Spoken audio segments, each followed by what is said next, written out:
This is Radio Nepal. I'm Kaushal Khimide with the news, the headlines first. Vote count results of 158 federal constituencies declared so far. Over 9.5 million votes counted under the proportional representation system. Top leaders of ruling alliance intensified discussions on formation of the new government. Election Commission directs political parties and candidates to submit election expenditures within the next 35 days. And Iran rejects UN investigation into ongoing anti-government demonstrations. Now the news in detail. The vote count results of 158 federal constituencies under the November 20th elections have been declared so far. As per the latest updates, Nepali Congress has won 53 seats in the House of Representatives, while the CPN-UML has won 42 seats. The CPN Maoist Centre has won elections in 17 federal constituencies. The CPN Unified Socialist has secured victory in 10 federal constituencies. Similarly, Rashtriya Prajatantra Party and Rashtriya Swatantra Party both have won 7 House of Representative seats each. In Province Assembly, Nepali Congress has 108 seats, while the CPN-UML has secured victory in 94 provincial constituencies. Likewise, the CPN Maoist Centre has secured victory in 54 seats, while the CPN Unified Socialist has won 15 seats in provincial constituencies. Now from the first-past-the-post system to proportional representation system.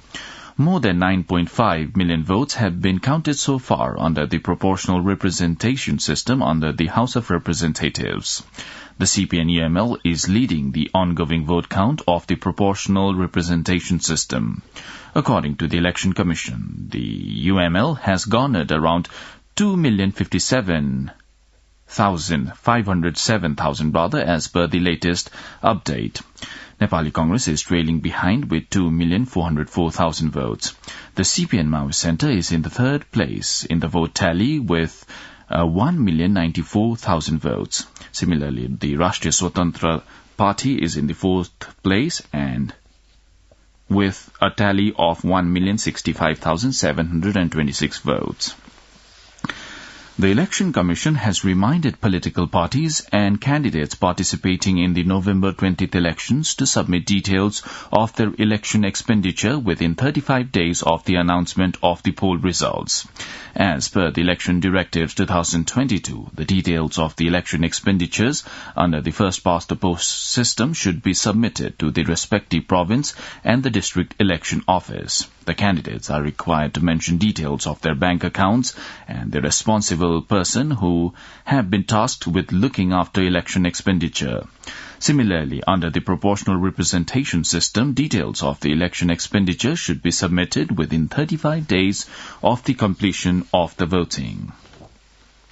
Top leaders of the five-party ruling alliance have begun holding discussions at a time. Vote counting under the November 20th elections to the House of Representatives and Province Assembly is in the final stage. Yesterday, Prime Minister Shabadu Dewa met CPN Maoist Centre Chair Pushpakamal Lal Prachanda and CPN Unified Socialist Chairman Madhav Kumar Nepal separately to discuss about the formation of the new government. Prime Minister Dewa's press chief Govinda Pariyar said during the separate meetings with Prime Minister Dewa at Balwatar, both chairpersons opined to further strengthen the alliance and form a new government under its leadership. They also touched on various issues including the formation of a new government and power sharing. Earlier, Prime Minister Dewa and Chair Dahal had held a meeting on Saturday. Pokhara Regional International Airport is all set for operation following successful calibration flights. Civil Aviation Authority of Nepal spokesperson Jagannath Niraula says the airport is now ready for regional and international flights after conducting week-long calibration flights. Spokesperson Nirola further said the report of the calibration flights would be received by the next 15 days and then it would be made public.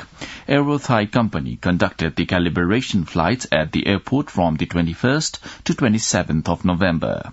Nepal Civil Aviation Authority has already announced to operate commercial flights at Pokhara Regional International Airport from the 1st of January in the year 2023.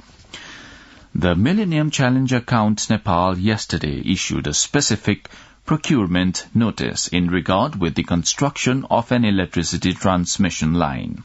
It has invited sealed bids from all interested eligible bidders for design, supply, delivery, installation, testing and commissioning of the transmission line being built under the MCC project. Nepal Chamber of Commerce has noted that the recent arrangement made by the Nepal Rashtra Bank through the quarterly review of the monetary policy could not keep fiscal stability in the country. The Chamber has drawn a conclusion that the quarterly review, along with the squeezed monetary policy, could not address the problems surfaced in the finance sector. Issuing a press release, the Chamber stated that though the country witnessed some improvements in the external sector, there had been risks in the internal economic sector. The Chamber claimed that the central bank's latest measure would not help boost the economic dynamics in the country. The stakeholders and experts have said the UN Climate Conference COP27 held in Sharm el-Sheikh city of Egypt from November 6 to November 18 has been successful in terms of national and international significance and awareness for Nepal. At a program organized by the Ministry of Forest and Environment on COP27 Achievements and Way Forward in the federal capital Kathmandu yesterday, they claimed that the agenda raised by the Nepali government was recognized at the event. Chairperson of the Sustainable Development Committee of the National Assembly, Prakash Pant, said that all sides concerned should work in unison to implement the achievements made in the conference. Member of the National Planning Commission, Saloni Pradhan Singh, also said Nepal had active participation in the COP27, so it was a success for the country. The secretary at the ministry, Dr. Prem Narayan Karnel, claimed that Nepal had achievements in the agenda raised at the global event as compensation for climate change-induced loss and damage, increase in assistance for adaptation, reduction of carbon emission, and mountain problems were thoroughly discussed during the conference. You're listening to Radio Nepal's 8 a.m. English News Bulletin. On to some international updates now. Ukraine has prepared for more Russian attacks against energy and other critical infrastructure in what appears to be a weekly pattern and warned of possible evacuations from the capital.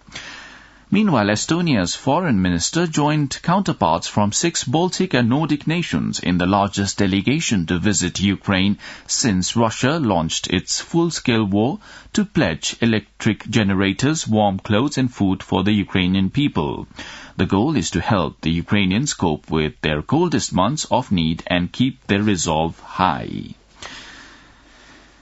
Iran says it will not cooperate with the United Nations fact-finding mission on its response to the ongoing anti-government demonstrations due to what it calls the investigation's political nature. Iran's foreign ministry spokesperson Nasir Kanani told reporters during a news conference that Tehran would have no form of cooperation with that political committee, which had been framed as a fact-finding committee. Last week, Iran announced it had formed a local fact-finding mission comprised of representatives from the government, the judiciary, the parliament, and others to investigate events, riots, and unrest during the past few weeks. The United Nations Human Rights Council last week voted to establish a fact-finding mission to investigate potential abuses in Iran's handling of anti-government demonstrations that have erupted across the country. From Iran to India, around 36 police officers were injured and a police station was attacked in southern Indian state of Kerala after protests against the construction of the country's largest port escalated into violence. Several protesters were also injured and some police vehicles were damaged. For about 3 months, thousands of people from the local fishing community had been protesting against the project, alleging the construction was causing coastal erosion and destroying their livelihoods. The company has denied this, saying the project is in compliance with environmental laws and that sea erosion was occurring due to the climate change. Now sports. In the matches of the ongoing FIFA World Cup 2022 played yesterday, Cameroon and Serbia played a 3-goal each draw. Meanwhile, South Korea was defeated by Ghana 3-2. Brazil defeated Switzerland 1-0, and Portugal defeated Uruguay 2-0.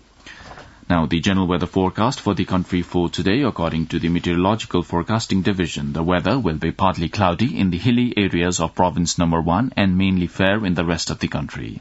With this, we have almost come to the end of this news bulletin, but before wrapping it up, let's have a reminder of the headlines once again. Vote count results of 158 federal constituencies declared so far. Over 9.5 million votes counted under the proportional representation system. Top leaders of ruling alliance intensify discussions on formation of new government. Election Commission directs political parties and candidates to submit election expenditure within 35 days. And Iran rejects UN investigation into ongoing anti-government demonstrations. Well, that's all the news we have for this bulletin. Our next bulletin in English will be at 2 in the afternoon. You can also listen to us online at our website, www.onlineradionepal.gov.np. Keep listening to Radio Nepal and have a good day.